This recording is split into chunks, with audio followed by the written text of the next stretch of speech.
कभी सोचा है कि किसी का दिमाग ही उसकी पूरी जिंदगी बदल सकता है? आज हम सिल्वा मेथड के जरिए मन की इसी छुपी हुई शक्ति को समझने की कोशिश करेंगे। तो चलिए इसे रवीश की कहानी से समझते हैं। रवीश एक आईटी प्रोफेशनल, अच्छी नौकरी, अच्छी सैलरी, सब कुछ था, पर अंदर ही अंदर उसे एक कमी सी महसूस होती थी। लगता था जैसे वो फंसा हुआ है और अपनी पूरी काबिलियत इस्तेमाल नहीं कर पा रहा है। लेकिन क्या हो अगर कोई अपनी पूरी जिंदगी बदल सके सिर्फ और सिर्फ अपने दिमाग की ताकत से? और बस यही सवाल रवीश की जिंदगी का टर्निंग पॉइंट बनने वाला था। तो चलिए अब इस कहानी में थोड़ा और गहरा उतरते हैं। रवीश की ये यात्रा तब शुरू हुई जब उसके हाथ the Silva mind control method नाम की एक किताब लगी और उसने अपने मन की छिपी हुई शक्तियों को खोजना शुरू किया। देखिए, शुरुआत बिल्कुल भी आसान नहीं थी।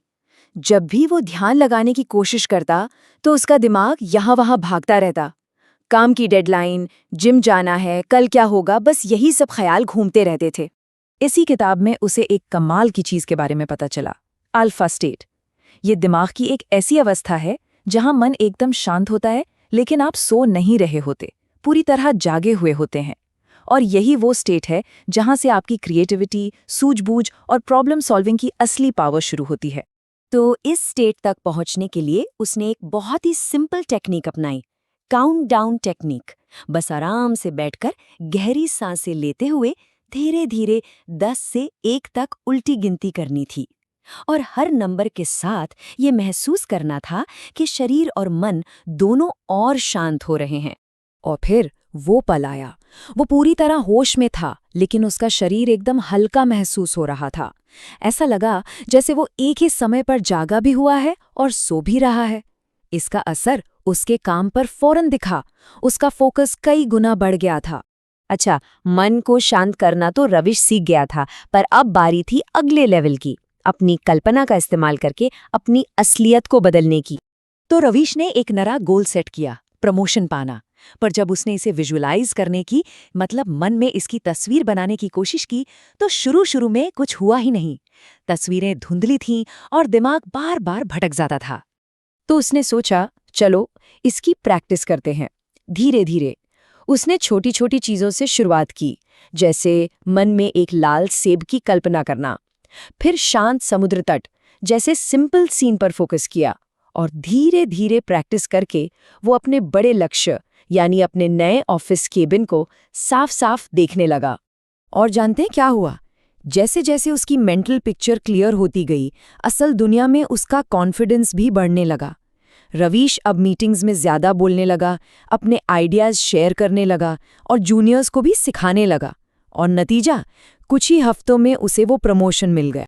अब एक ऐसी टेक्निक के बारे में बात करते हैं जिसने रवीश को किसी भी मुश्किल सिचुएशन में तुरंत फोकस करने में मदद की।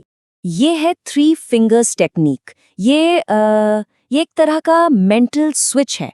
बस अपने अंगूठे, पहली उंगली और बीच की उंगली को हल्के से एक साथ दबाना होता है, और ऐसा करते ही बिना किसी लंबी मेडिटेशन के इंसान तुरंत शांत और फोकस्ड अल्फा स्टेट में पहुंच सकता है। रवीश ने इसे कई बार इस्तेमाल किया। एक बार जब प्रोजेक्ट में गड़बड़ हुई और पूरी टीम टेंशन में थी, तब उसने शांत रहकर सॉल्यूशन निकाला। एक बड़ी क्लाइंट प्रेजेंटेशन के दौरान उसने अपने पब्लिक स्पीकिंग के डर पर काबू पाया। और इतना ही नहीं, एक फैमिली मेडिकल इमरजेंसी के दौरान भी वो एकदम शांत और ऑर्गेनाइज्ड रहा। यहाँ से कहानी और भी दिलचस्प हो जाती है।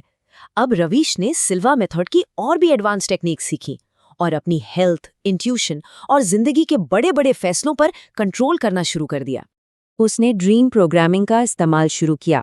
इसमें वो सोने से पहले अपने दिमाग को एक मुश्किल सवाल दे देता था और अक्सर सुबह जागने पर उसे उस सवाल का जवाब अपने आप मिल जाता था। इसी टेक्निक से उसने एक बड़ा करियर डिसीजन लिया और ऑफिस की एक कॉम्प्लेक्स प्रॉब्लम भी सॉल्व की। फिर आती है mirror of the mind technique. ये भी बड़ी मजेदार है। इसमें वो मन में एक आईने में अपनी आज की हालत देखता, जैसे कि लो एनर्जी, अनहेल्दी आदतें। फिर वो मेंटली उस आईने को बदलकर अपनी मनचाही असलियत देखता कि वो एनर्जी से भरपूर है, फिट है, एक्टिव है। और इस विजुअलाइजेशन ने धीरे धीरे उसकी आदतों को सच में बदल दिया। लेकिन क्या इंट्यूशन, मतलब अंतर्ज्ञान, को भी किसी मसल की तरह ट्रेन किया जा सकता है? ये सवाल हमें कहानी के सबसे हैरान कर देने वाले हिस्से पे ले जाता है। हुआ ये कि एक दिन वो बिल्कुल रिलैक्स स्टेट में था और उसने अपने दोस्त अजय के बारे में सोचा। उसे मन में एक धुंधली सी तस्वीर दिखी कि अजय एक कैफे में बैठा है और बाहर बारिश हो रही है। बस यूं ही कुछ ही पल बाद उसने अजय को फोन मिला दिया। और पता है अजय ने क्या कहा? यार, मैं एक कैफे में बैठा हूं और बाहर बारिश हो रही है।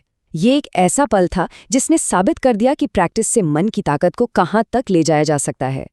खुद में इतना बड़ा बदलाव लाने के बाद रवीश को एक नया मकसद मिला। अब उसकी यात्रा थी इस ज्ञान को दूसरों के साथ बांटने की। उसे एहसास हुआ कि ये नॉलेज इतना पावरफुल है कि इसे सिर्फ अपने तक नहीं रखना चाहिए। उसने पहले अपने दोस्तों को और फिर अपनी ऑफिस टीम को ये टेक्निक सिखानी शुरू की और इसका असर टीम की परफॉर्मेंस कमाल की हो गई और सबका स्ट्रेस भी कम हो गया। तो ये था रवीश का पूरा ट्रांसफॉर्मेशन।